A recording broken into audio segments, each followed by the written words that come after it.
Bien, la palabra del Señor, ¿en qué epístola? Filipenses. En Filipenses, capítulo 1 todavía. ¿Dónde estaba el apóstol Pablo cuando escribió esta epístola? A ver, los niños. ¿Dónde estaba? En la cárcel. ¿Supuestamente en qué ciudad? Los niños, hay dos posibilidades. ¿En qué ciudad? En Roma. Caramba, hay que premiarlo. En Roma. O posiblemente en otra ciudad. Cesarea. Posiblemente, pero apunta más a que sea Roma. ¿A quién le escribe esta carta el apóstol Pablo? ¿Cómo se llama la ciudad? Sarita. ¿Y eso que vino cuando iniciamos nada más? Filipos. Muy bien. ¿Y esa ciudad en dónde está? ¿En qué continente? En el continente europeo, la primera ciudad de Europa. Era una colonia romana. Esos daticos son importantes que los sepan. Me alegra que los niños estén tan atentos. Qué bueno, qué bueno. A ver, yo dije el primer domingo unas cosas que pasaron en esa ciudad. Y leí todo el capítulo 16 de Hechos. Ninguno lo lea, los niños no lo abran, a ver, no lo abran. A ver qué recuerdan. ¿Quién fue la primera mujer convertida en esa ciudad? ¿Cómo se llamaba? Empieza por L y termina en A. Y después de la L está la I. Por Dios. Lidia. Lidia. Y en esa ciudad pasó otra cosa también. ¿Qué?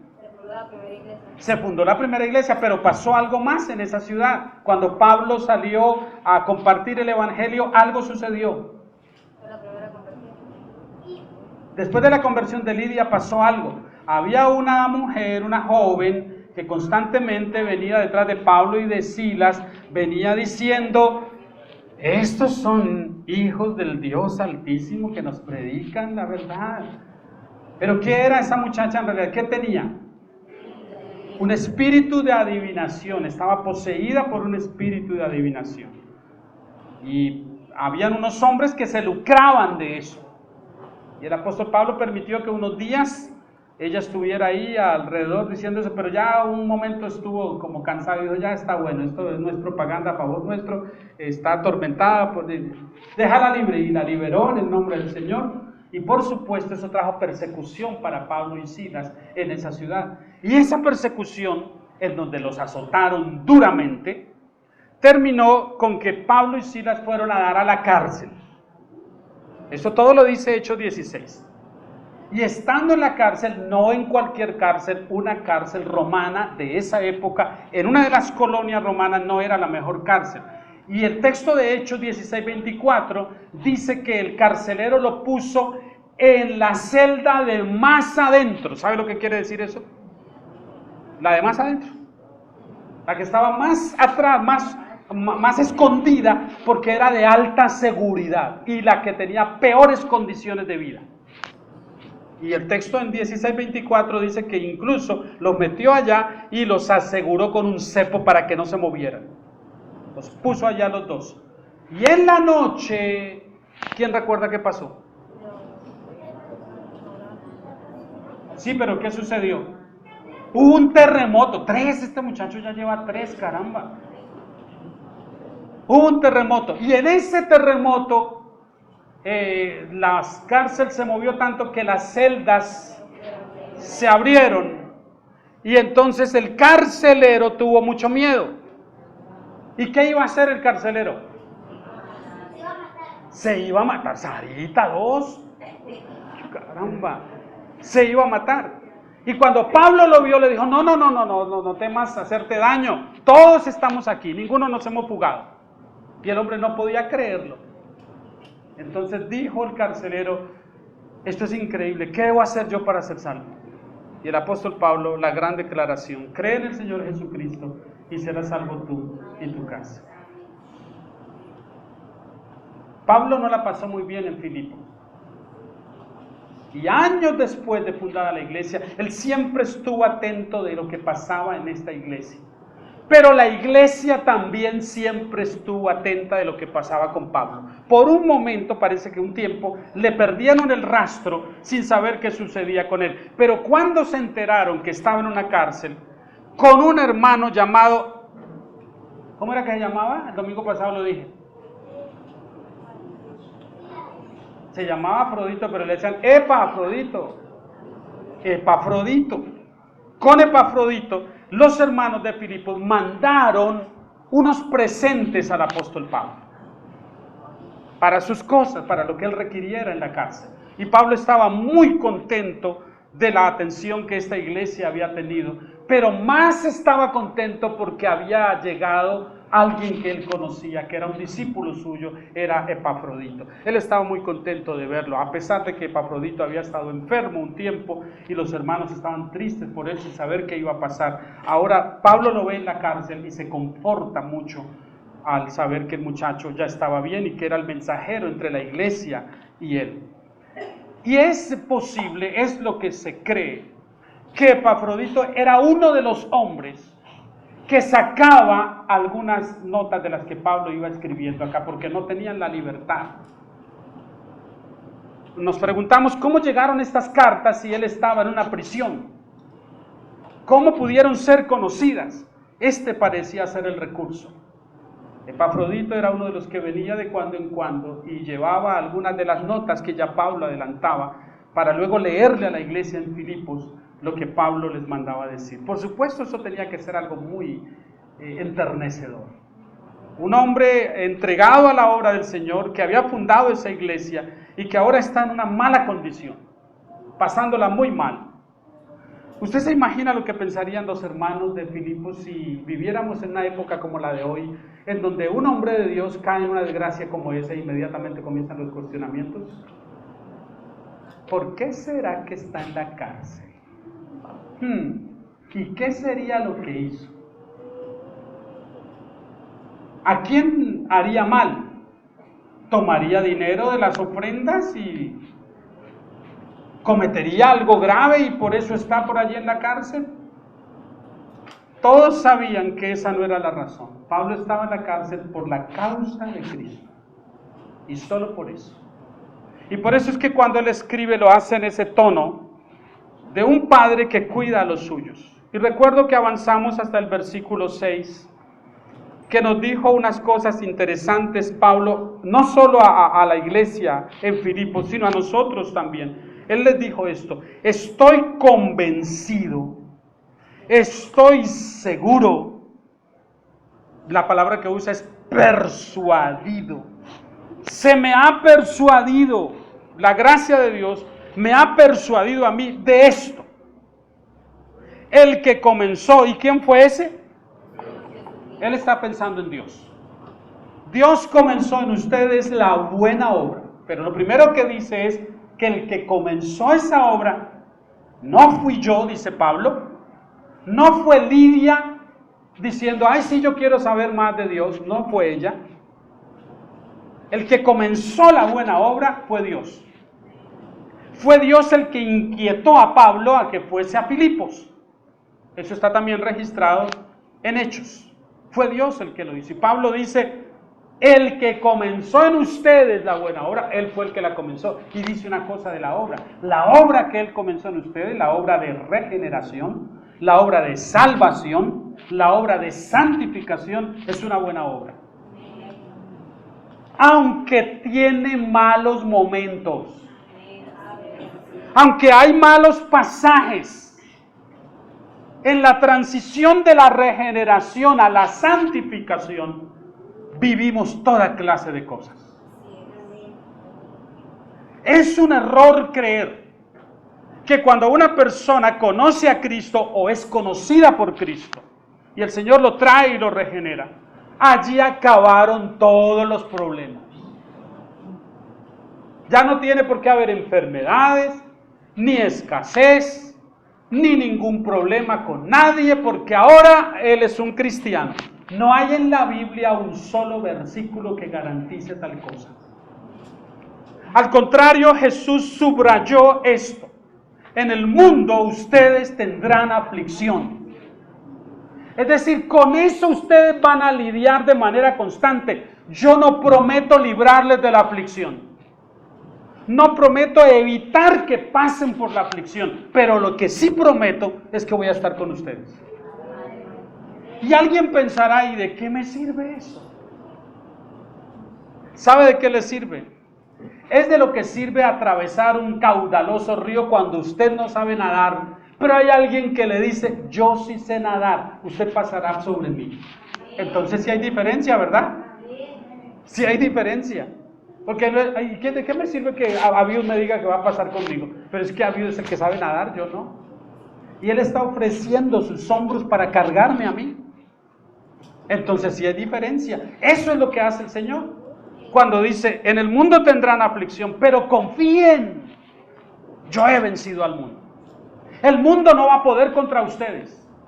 Ustedes van a poder con el mundo. Es decir, el cristiano sí tendría que ser una persona que sobre la base de la fe y no otra cosa, debería decir, yo estoy para comerme el mundo. El mundo no puede conmigo porque Dios está conmigo. Eso es lo que Pablo está diciendo acá. La obra del Evangelio es buena desde su inicio. Pero él habla de una transición cuando dice el que la comenzó y luego dice la terminará. ¿Sabe lo que hay en esa transición? Él habla de una palabrita en esa transición. Entre empezar y terminar usa una palabra. ¿Cuál es? Perfeccionará. Es decir, cada circunstancia que nosotros vivimos, desde que iniciamos la carrera de la fe hasta terminarla, cada circunstancia contribuye al perfeccionamiento. Eso es lo que dice Pablo. Él la está perfeccionando. Entonces los altibajos que nosotros vivimos de cuando en cuando no son para acabarnos, es para perfeccionarnos. Eso es lo que dice él. Esos altibajos que usted está viviendo, esos momentos difíciles que está pasando, que usted dice, pero ¿por qué me pasa esto? Porque Dios está perfeccionándole. No, si usted supiera lo que me está pasando, no diría que es para perfeccionarme. Parece ser que Dios quiere acabar conmigo. ¿Alguno de ustedes ha sentido eso alguna vez? ¿Lo ha pensado alguna vez? También yo. También yo algunas veces llegué a pensar, pero esto, ¿en qué contribuye? ¿Sabe? Hay ocasiones que oramos por personas y nuestra oración se torna un poco difícil porque se nos hace un nudo expresar algunas palabras, pues no hay ninguna comprensión aquí de lo que está pasando con esa persona. A mí me pasa cuando oro en particular con casos que involucren niños. Situaciones donde haya niños de por medio, violentados, afectados, accidentados, cualquier cosa. Eso me toca muy en lo personal. Porque digo, Juancito. Ayer fue un día, me cuenta Angie, que fue muy maltratado. 3, 4, 5 veces lo sondearon ayer. Y el niño ya estaba, y él es valiente, y él está contento, está siempre juguetón. Pero por supuesto, cuando yo leo esas cosas o las escucho, y de pronto digo, Señor, ¿dónde está el propósito de esto? ¿Dónde? No lo entiendo, es un niño.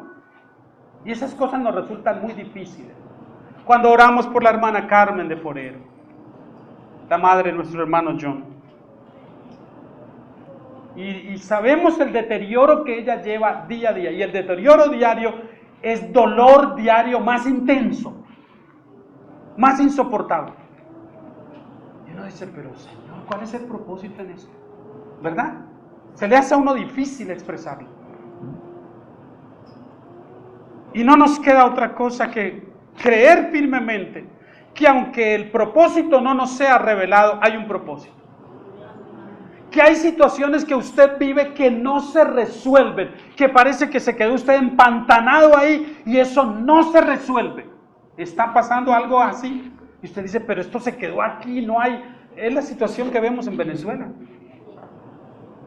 Pero por Dios, es increíble que no hubo un organismo internacional, no hubo nadie que detuviera a este tipo. Y uno dice, Señor, se calcula que si el año entrante, al finalizar el año entrante, es decir, por esta fecha del año próximo, este señor no ha caído, se calcula que serán entre 8 y 10 millones de venezolanos los que se habrán ido del país. ¿Usted se imagina eso? Un éxodo de esa dimensión, porque un mal gobernante está allí, y pensar que está allí porque Dios así lo quiere. ¿Sabe lo que eso significa para uno tratar de entender eso? Y uno inmediatamente dice, pero ¿cuál es el propósito de esto? Bueno, este Pablo podría al escribir esto también decir lo mismo.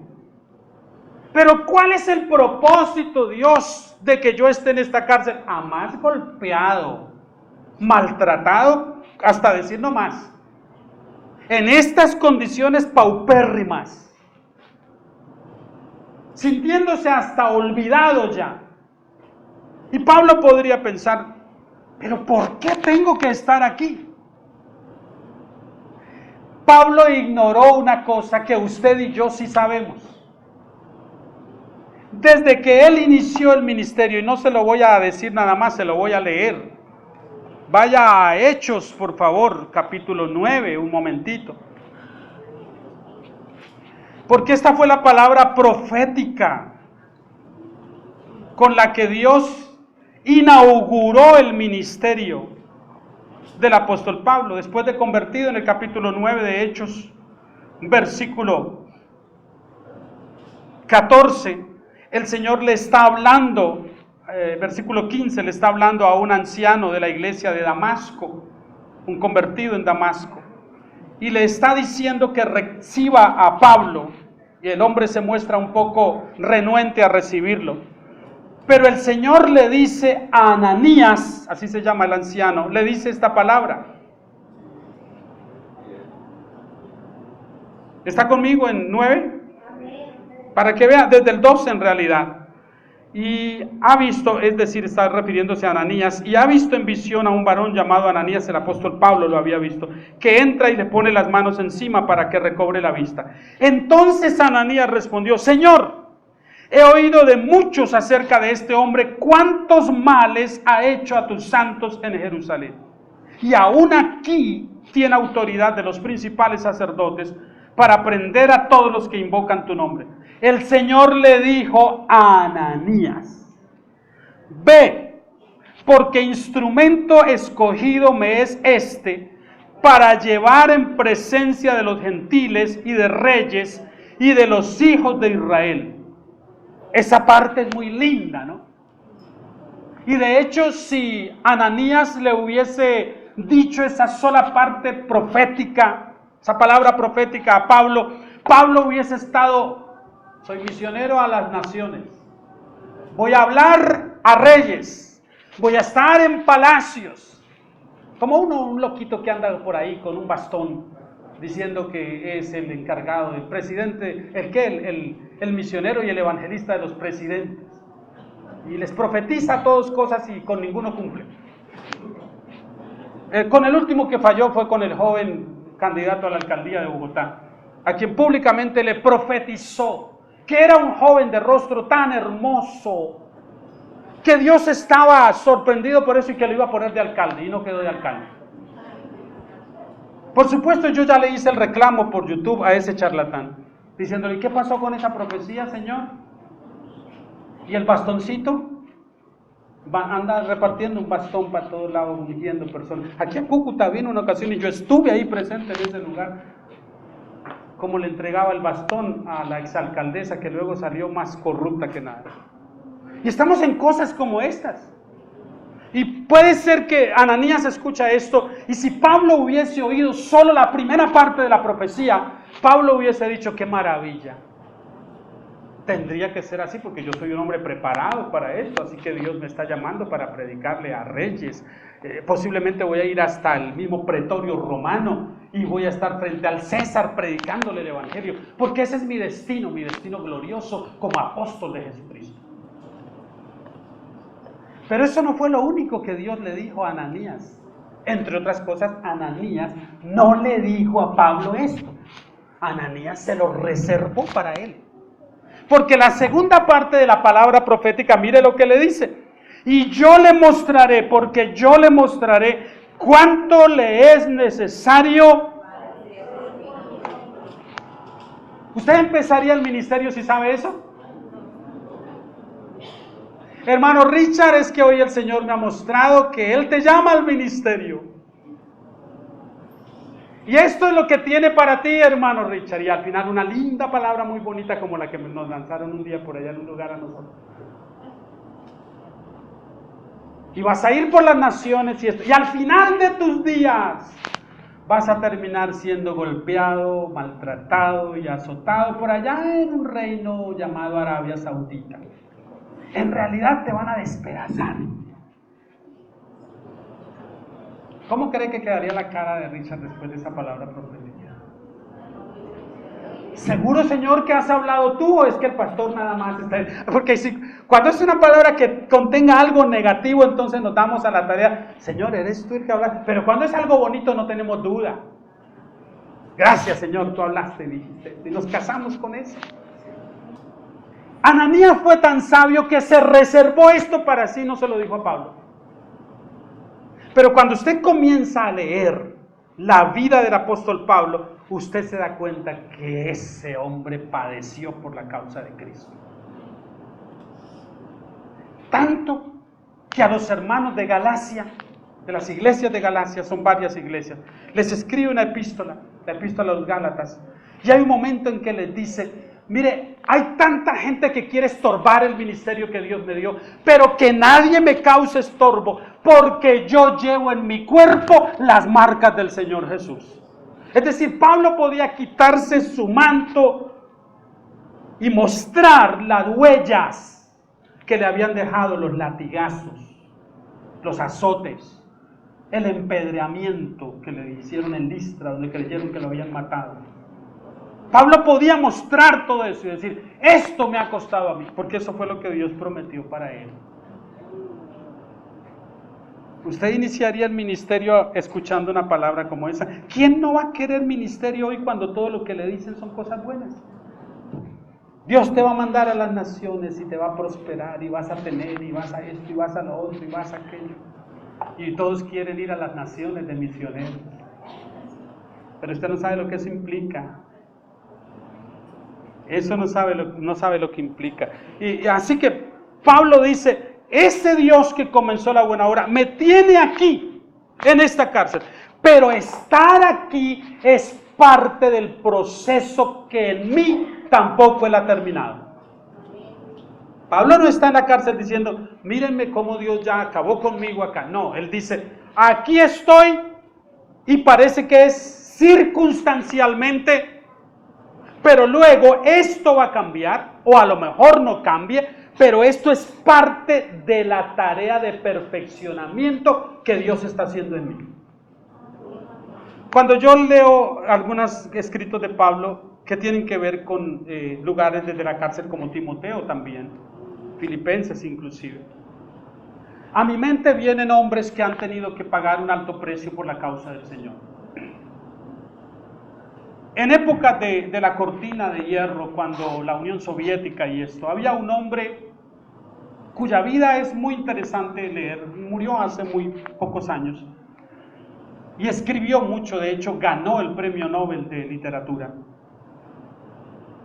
el señor Alexander Solzhenitsyn, ruso, y que escribió su obra cumbre, El archipiélago de Gulag, a donde él mismo fue desterrado por el gobierno ruso a causa de lo que escribía.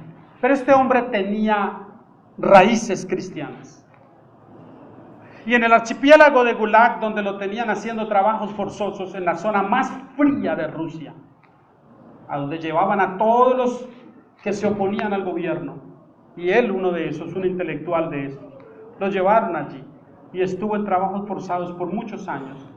Y él dice que cada mañana que salía a cumplir los trabajos forzados, levantaba sus manos y sus ojos y miraba hacia el cielo, y a su mente venía un himno que cantaban de cuando en cuando en la iglesia donde de joven él asistía, en Rusia.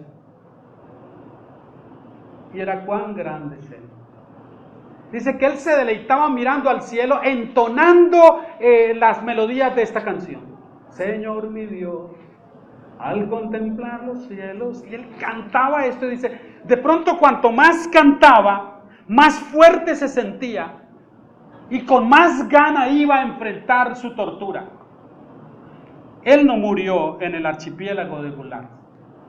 La presión del mundo libre fue suficiente para que lo liberaran y salió a contar todas sus experiencias y luego fue a vivir a los Estados Unidos, donde finalmente falleció. Pero su testimonio es muy interesante, que una prisión, un lugar tan olvidado como ese, no hizo que su fe menguara, sino que al contrario su fe se fortaleció. Y es posible que muchos de nosotros, justamente porque hemos sido tan bien tratados por el Señor, nuestra fe se vuelve una fe como de gelatina. Entonces cuando viene una prueba, como no estamos acostumbrados a eso, y como de añadidura, el mensaje del Evangelio hoy es tan liviano, que nos promete solo cosas buenas. Entonces cuando tenemos una mala situación, ¿qué es lo que pensamos? Algo no está bien, o yo no estoy bien, o mi fe no está bien, algo está fallando, porque no es posible que yo esté pasando por esto. ¿Cómo que no es posible? Y esa no es la condición de Pablo. Pablo dice, no, el Dios que comenzó en ustedes la buena obra, también la inició en mí. Y como a ustedes los lleva en una transición de perfeccionamiento, a mí también. Más adelante él lo va a decir, Dios no ha terminado conmigo, yo apenas voy en camino, estoy en esta prisión y parte de estar aquí es para mi propia formación. Pero mire la riqueza que este hombre ha aprendido, es que él no se pone a llorar sobre su situación, sino que aprovecha el tiempo para fortalecer la fe de los que están afuera. Pablo no recibe tanta ánimo de los que están fuera, sino que él tiene ánimos para darle a los que están en libertad. Eso es haber recorrido un camino. Eso es haber transitado un camino. Dice, Él la perfeccionará hasta el día de Jesucristo. Y respecto de eso, en el versículo 7, mire lo que dice.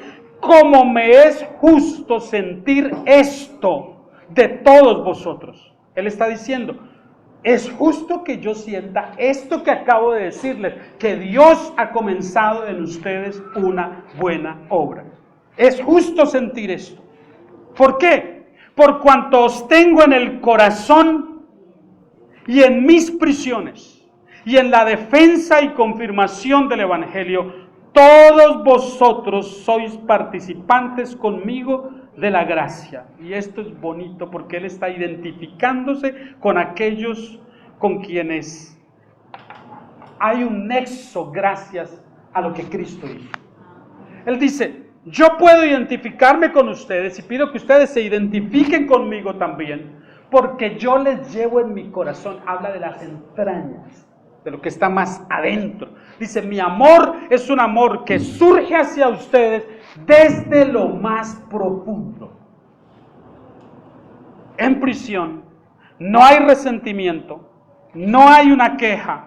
Y él dice más bien, yo siento gozo, yo siento alegría, les llevo en mi corazón aquí en las prisiones. ¿Por qué? Porque ustedes conmigo han defendido y han confirmado el Evangelio. Dos cosas. Han defendido y han confirmado el Evangelio. Dos cosas que todo creyente está llamado a hacer. Esto va para los que quisieran que ocupáramos una actitud y un lugar un poco más pasivo al defender nuestra fe. ¿Sabe? No hay nada que cause más molestia a los que pervierten el Evangelio. Que haya 1, 2 o 3 que constantemente les estén señalando desde la Escritura que algo están haciendo mal. Eso es una piedrecita en el zapato. ¿Ha caminado usted con eso? Una piedra en un zapato ahí. Hay que tomar un tiempo para detenerse, sacarse el zapato y sacar la piedra, tirarla. Pero es bien incómodo. Bueno, estos que pervierten el Evangelio no quisieran otra cosa, sino que todos los que estamos viendo la palabra de Dios como lo que ella es, y que intentamos predicarla con la pureza y la rectitud que ella demanda, ven en nosotros una amenaza. Una amenaza. Pues es que está muy bien que prediquen el Evangelio y está muy bien que hablen esto y que hablen lo otro, pero no está bien que anden atacando gente todo el tiempo, que anden diciendo esto. ¿Sabe cuántas personas han venido acá y no han vuelto nunca más porque escucharon alguna vez que dijimos algo contra alguien que ellos de pronto tienen como sagrado? Es que estuvo muy bonito lo que predicó y lo que dijo, pero no me gustó cuando dijo aquella cosa y dijo lo otro y dijo aquello. La palabra de Dios nos invita a nosotros a combatir ardientemente por nuestra fe y a denunciar lo que esté mal. Y el propio Señor Jesucristo, sin ningún reparo, se dirigió a los fariseos que se sentaban ahí al lado a escucharle, y mientras los miraba fijamente le dijo: fariseos hipócritas. Y ellos miraban, sí, ustedes que miran para atrás, a ustedes me refiero. Y el apóstol Pablo, cuando tuvo que señalar por nombre propio a quienes pervertían el Evangelio, los citó por nombre propio. Y el apóstol Juan también dijo el nombre de ellos. Pero no es un ataque personal contra ellos, es contra lo que han pervertido, es contra la enseñanza que han torcido. ¿Cree usted que yo tengo algo en lo personal contra Cash Luna? Ni lo conozco, ni quiero conocerlo. No tengo nada personal contra él. ¿Cree que tengo algo personal contra Maldonado? No, yo no tengo nada personal contra ellos, no tengo ninguna razón. Pero tengo mucho en contra de lo que enseñan. Y contra eso es que nosotros debemos ir desde la Escritura. Ah, pero es que allá dicen eso, pero la palabra dice esto. No hay nada en la palabra de Dios que me diga a mí que si yo quiero un milagro muy grande del Señor, tengo que traer una ofrenda grande. No hay nada que diga eso. Pero ellos lo dicen. Entonces, si ellos dicen eso, pero la palabra no dice eso, yo soy llamado a hacerle ver a las personas lo que la palabra dice. Y es increíble que haya personas que no les gusta eso. Es decir, eso es como cuando usted va a advertirle a alguien que está en un peligro y termina usted regañado. En un Transmilenio en Bogotá, usted se da cuenta que están robando a alguien y usted trata de hacerle señas a la persona y le están robando, y usted termina siendo acusado por la persona luego. ¿Sabe lo que usted siente? Es que le estaba advirtiendo que le iban a robar. Róbenlo pues. Porque por advertirle terminamos acusados. Es más o menos eso. Tratamos de advertir a las personas que ese no es el Evangelio. Que comparen. ¿Y qué es lo que hacen? Se molestan. Es como que dicen: yo sé que me están robando, pero déjenme que yo la paso bien allá. Yo sé que están enseñando cosas torcidas, pero no se meta usted en eso, que yo sé lo que hago. Yo solamente recojo todo lo bueno y desecho lo malo. Si usted hiciera eso, no estaba allá. No estaría allá. Y el apóstol Pablo tiene razón para enseñar de esta manera. Él dice: yo estoy con ustedes, yo les llevo en el corazón, aunque estoy en la prisión. Ustedes han defendido conmigo el Evangelio, pero ustedes mismos son la confirmación de ese Evangelio. Todos ustedes son participantes conmigo de la gracia. ¿Por qué? Porque Dios me es testigo de cómo os amo a todos vosotros, ¿cómo? Con el entrañable amor de Jesucristo. Este es el top del amor. El top del amor. El día que nosotros podamos amar a los otros de esta manera, en esa medida, ese es el top del amor, la medida máxima del amor. Pablo dice, no les amo de otra manera, les amo en el entrañable amor de Cristo. ¿Sabe lo que está diciendo? Así como yo fui amado por Cristo. De la misma manera. ¿Cómo mostró Cristo su amor por mí? En una cruz. ¿Quieres saber cuánto te ama Dios? Mira la cruz. Pablo dice, así me amó a mí, siendo yo un perseguidor de Él. Él me amó de esa manera y entregó su vida por mí. Así como Él me ama a mí, yo les amo a ustedes. Dígame, ¿quién de nosotros puede hablar de un nivel de amor así? ¿Sabe cuántas puertas tiene que tocar un hermano para que por fin otro hermano diga, sí, está bien, yo voy y dono la sangre que usted necesita? Donar un poco de sangre es una odisea. Conseguir que alguien done la sangre que otro necesita es ya de por sí una odisea. ¿Usted se imagina si fuera dar nuestra vida en lugar de la del otro? ¿Cómo sería eso? No me están pidiendo un órgano, no me están pidiendo un poco de sangre. El Señor Jesús dijo que la medida máxima del amor era que yo diera mi vida por mi hermano. Pero si no damos ni siquiera un litro de sangre, vamos a estar dispuestos a dar la vida. Esa es la medida del amor a la que nosotros no hemos llegado, pero a la que se nos invita a llegar. Y Pablo les dice a ellos, yo les amo a ustedes de esta manera, que si yo pudiera dar mi vida por alguno de ustedes, la doy. Yo siembro mi vida por ti. Yo la pongo por ti. Dudo que nosotros estemos caminando en ese sendero. Ojalá fuese así. Pero es muy difícil porque todos apreciamos nuestra propia vida. Y frente a la de otro nos la pensamos dos veces. Y esto pido en oración, versículo 9. Que vuestro amor abunde más y más en ciencia y en todo conocimiento, porque esto es para los que dicen que no necesitamos conocer más.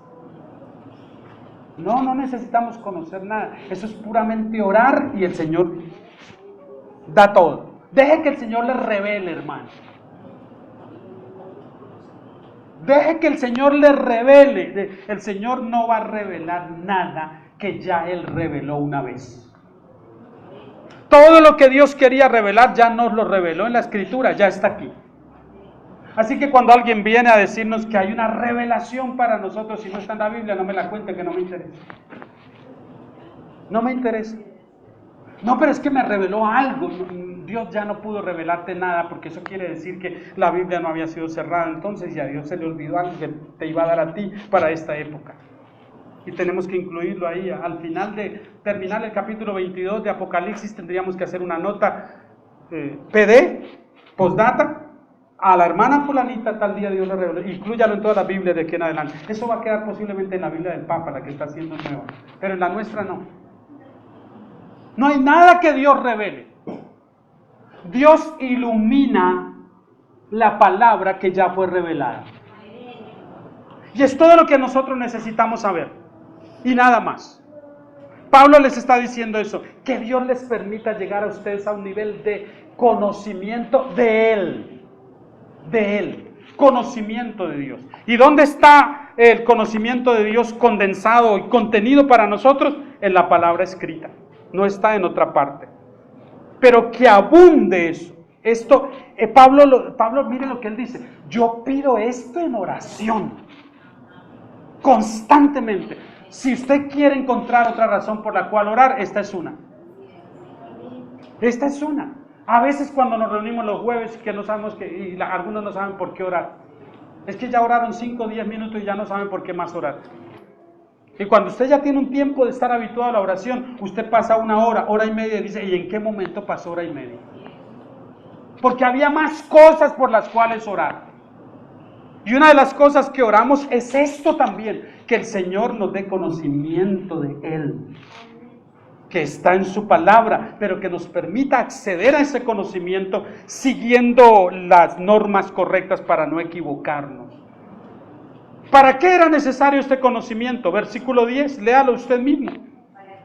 Para que aprobéis lo mejor, es decir, para que ustedes sean librados del error, para que aprueben lo que es correcto desde la misma Escritura, desde la palabra de Dios, para que aprobéis lo que es mejor, a fin de que seáis sinceros e irreprensibles para el día de Cristo, llenos de frutos de justicia, que son por medio de Jesucristo para gloria y alabanza de Dios. Y hay una palabrita en el versículo 11 que tenemos que destacarla, porque se une con lo que dice en el versículo 10. Llenos de frutos. El cristiano está llamado a producir fruto, a dar fruto. ¿Y cuál es el fruto que nosotros debemos dar? ¿Recuerdan el pasaje del Evangelio en donde el Señor, cuando se le interroga, se le pregunta cómo se distinguiría a un falso hombre de Dios de un verdadero? ¿Y recuerda cuál es la respuesta del Señor? Jesús no dijo por sus dones los conoceréis, dijo por sus frutos. ¿Cómo es que las personas hoy califican a un hombre de Dios y a uno que supuestamente no es de Dios? ¿Sobre qué base lo hacen? Sobre la base del don que vean. Entonces, si ven que una persona supuestamente ora por un enfermo y el enfermo se sana, uy, ¿qué poder tiene ese hermano? Si ven cómo uno está en el púlpito, en la plataforma, saltando de un lado para otro, yendo para acá, que resulta, es como si uno estuviera en un partido de tenis o de ping-pong, ¿no? Porque él va para allá, va para acá, y entonces luego, en un momento de arrebato y de locura, se saca la chaqueta y la tira ante el público como artista famoso. Y toda esa gente donde cae la chaqueta va al piso. Y todo el mundo dice, ¡qué unción! ¡Qué unción la del hermano! ¿Sabe cuál es el problema? Que usted no conoce a ese personaje realmente. El problema es que usted no sabe quién es ese personaje en casa, con los suyos. Usted no tiene ni idea. Usted está viendo algo que yo en lo personal pongo en duda. Yo no creo que está viendo ningún don espectacular. Yo no lo creo. Yo creo que lo que estamos viendo es una suplantación de los dones, pero que son más asuntos de entretención que otra cosa. La gente los llama dones. Para mí no son dones, a la luz de la palabra, porque no traen la transformación que traen los verdaderos dones del Señor. Y la gente comienza a admirar y dice, qué ungido el hermano fulanito, lo ha visto, lo ha escuchado. Y otros dicen, es que yo sigo a fulanito por el Facebook y por tal cosa, porque tiene una unción, porque tiene unos dones del Señor tremendos. Y Jesús dijo que no eran los dones lo que iba a permitir identificar al verdadero del falso. Dijo que el fruto, sus frutos permitirán decir quién es. ¿Y cómo conoce usted el fruto de alguien? ¿Cómo conoce? ¿Cómo sabe? ¿Cómo sabe usted qué árbol es ese? ¿Cómo sabe? Pues porque si da naranjas, no será un aguacate.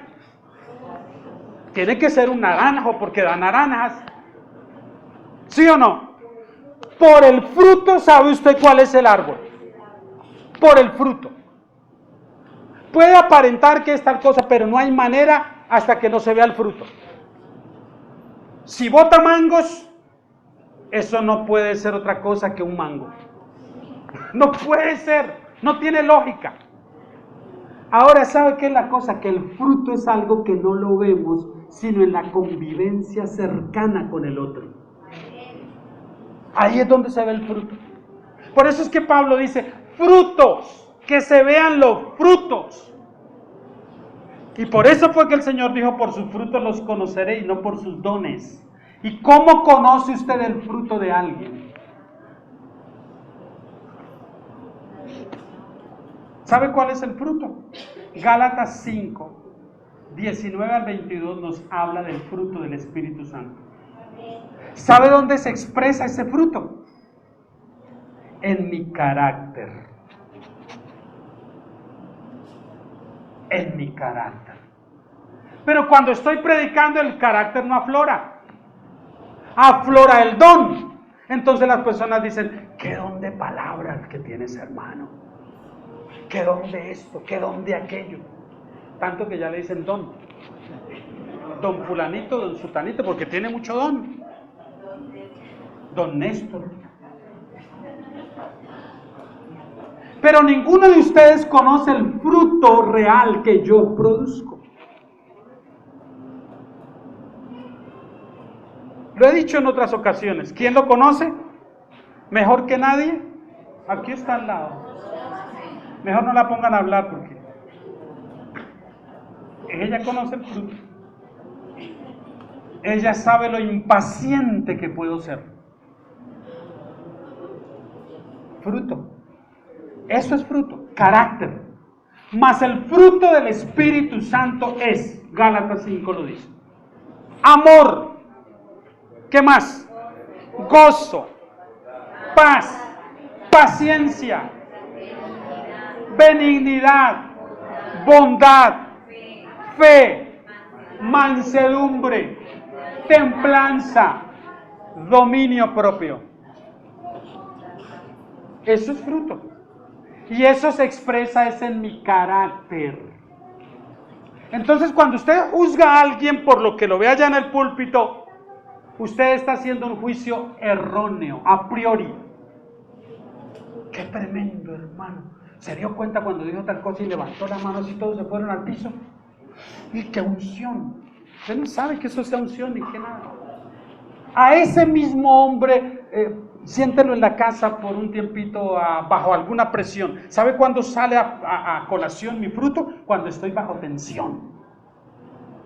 Ahí se conoce el fruto que yo produzco. Y Jesús dijo, por sus frutos los conoceré, no por sus dones. Y Pablo le dice aquí a los filipenses, que en ustedes que ustedes sean llenos de frutos de justicia que no vienen por otro medio, sino por medio de Jesucristo.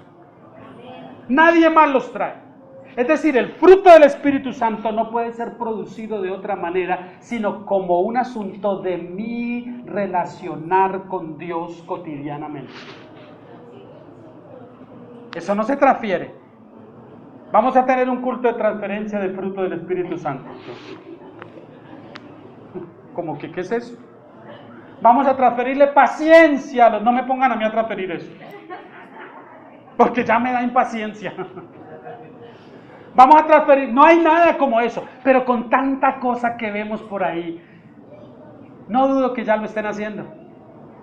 Pues si transfieren la unción, y hay variedades de unciones, ¿no? Hay variedades. Depende de qué unción quiera usted, así mismo le vale la ofrenda, ¿no? Pues cuidado, Pablo dice, no, ¿para qué todo eso? ¿Para qué todos esos frutos? ¿Cómo termina el versículo? No es para que vivas mejor, no es para que viajes por las naciones, no es para que tengas reconocimiento, no es para que andes diciéndole a la gente, mira, estos zapatos, bueno, estos no me los miren mucho que están feos y viejitos. Estos zapatos los compré en Roma y valieron 1.200 euros. Y lo estoy diciendo delante de una congregación que escasamente tiene algo para comer. Ese no es un siervo de Dios.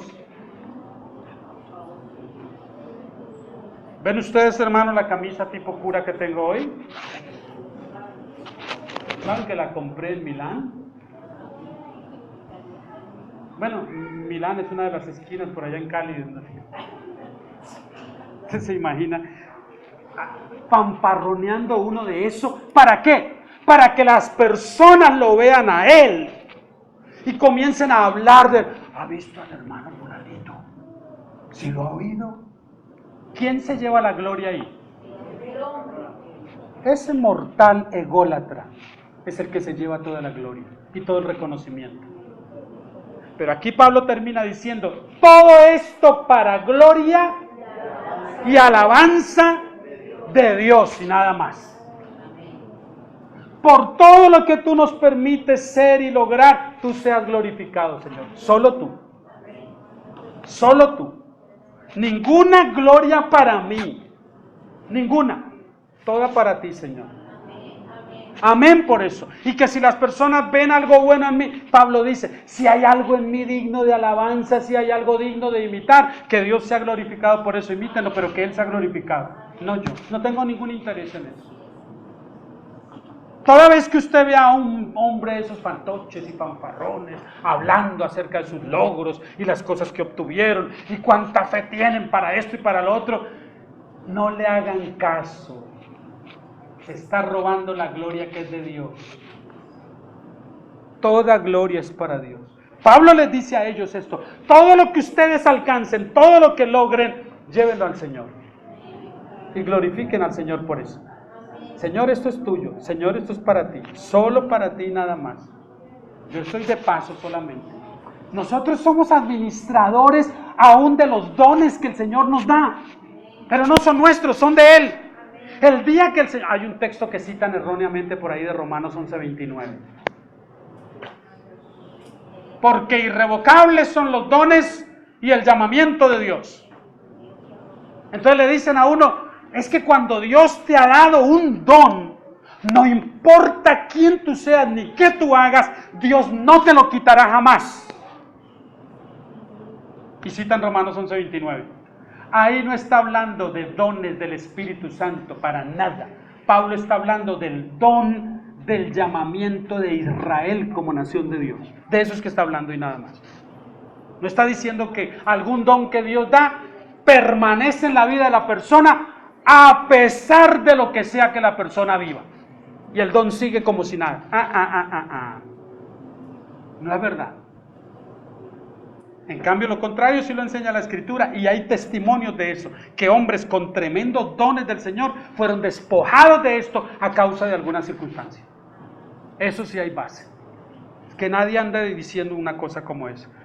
Yo le invitaría a una reflexión a usted, y me invitaría a mí mismo a una reflexión con este último versículo. ¿Qué fruto estamos nosotros produciendo? ¿Qué fruto? ¿Y dónde se está viendo reflejado ese fruto? ¿Qué fruto está viendo la persona que convive con nosotros? Los más cercanos a nosotros, los que nos rodean.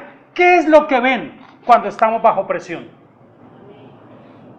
Yo tengo que admitir que se lo he confesado a ustedes. Bueno, si no se lo confieso a ustedes, Dios lo sabe, y qué más importante que eso. Pero yo he tenido que confesar más de una vez al Señor, a ustedes, públicamente. A mi esposa yo he tenido que decir, perdóname, porque sé que estuvo mal. Tuve una salida de ira, de enojo, o de esta forma que no es correcta. Pero aún ese poder reconocer que eso no estuvo bien es obra del Espíritu Santo, no es obra mía. Ninguno de nosotros es tan bueno como para decir, yo reconozco por mí mismo que hice mal. Nada de eso, somos demasiado orgullosos para eso. Es la obra de Dios en nosotros solamente. ¿Cómo está su fruto? ¿Qué está produciendo usted? ¿Puros problemas? ¿En el entorno donde usted está no hay más que problemas y conflictos? ¿Qué está produciendo usted? Es bueno que nos formulemos esa inquietud. Señor, muchas gracias te damos